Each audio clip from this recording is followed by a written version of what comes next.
Cameras. Action. Hi. How are you? I'm a little overwhelmed, but I'm good. Overwhelmed, I hope, in a great way. Congratulations. Thank you. That was okay. You got the mic there? I got it, yeah. It was a little short for you. Yeah, that's it. Yeah. I can work. What an exciting night for so many people in the Canadian industry tonight, winning the Junos and I think exposing people to all different types of music, including jazz. What does it mean for you to be up on stage winning an award for your category? Where is that award, by the way? It was taken away from me so quickly. Was it? Was it taken away?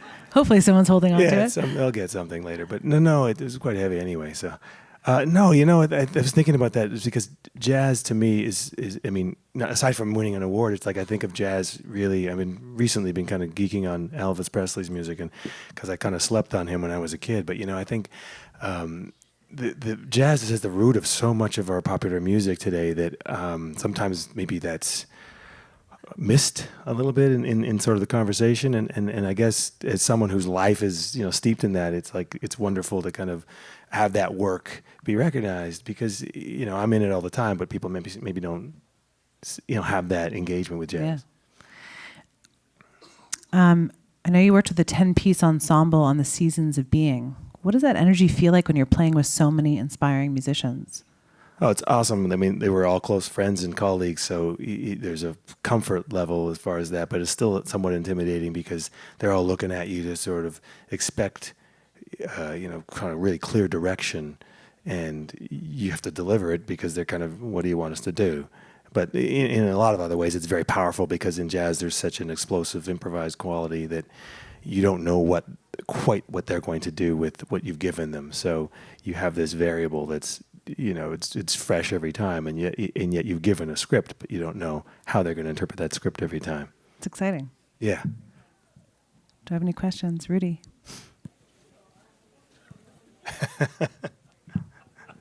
Man, congratulations on this.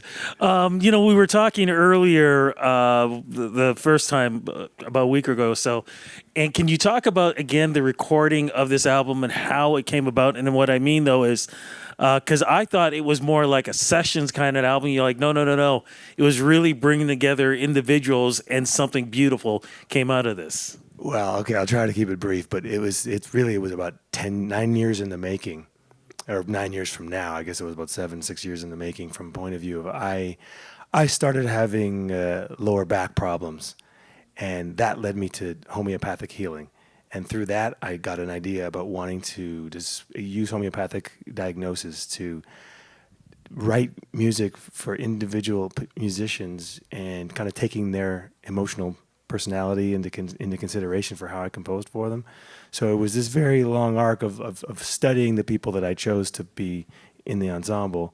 The core ensemble was set, but you know, then the guest musicians, and so everybody had this sort of profile that I was sort of studying them, their psychology, and figuring out how to write for them, and that was like a really daunting thing because they were sharing a lot of stuff about themselves, in terms of not even realizing that they were kind of giving away little secrets about their personality and their emotional past. So I was trying to carve out little, you know, environments for everybody to play and improvise in, and that was. You know, that was a lot of, I guess you could say, it's a lot of responsibility trying to use that information sensitively. Well, thank you. Tony? Hey, how you doing, man? Congratulations. Thank you very much. Thank you. You know, like you work in a world of improvis. I can never say it. Improvising. So with that level of improvising, when you actually record it and it's laid down, how does that translate to you? How does it translate? To you. Like, you know, when you actually listen to the fact that you're just improvising, going here, going there, but then when it's actually laid down and recorded, what is that process like for you? Well, then you're kind of going back and reliving the moments that you were a participant in. You know, it's a conversation that I'm having with 9 other people in real time, but somebody happens to be recording it, but then I'm going back and reliving moments and little different episodes and little sub-dialogues and sort of pairings off and whatnot, the things that happen spontaneously. But a lot of that is built, a lot of that improvisation is not, like, it's not like just the entire thing wasn't freely improvised. There was a lot of written music, and then there was improvised episodes, if I will, because it wasn't like completely open. Right. And then you win a Juno. Congratulations. And then winning a Juno. Yeah. I did not expect this when I was making this record. When I was making this record, I actually, as I was saying initially, I started getting on this path with looking at homeopathic healing for the work because I was having these problems with my back. Fast forward, by the time the record was finished, I found out I was diagnosed. I get a diagnosis for prostate cancer after I was like in the middle of kind of getting ready to put the record out, and it kind of really took me for like, okay, so all this stuff that was about my health and about well-being and about people and wellness and healing and music, and meanwhile, while I was doing all this work, my body was busy, on some other journey that was like soon to be, announced to me. So I found out about that after I'd already done all the work, and then had to sort of delay things as I had like a few hurdles personally. But it was still rewarding. It just was kind of ironic, I suppose. Last question.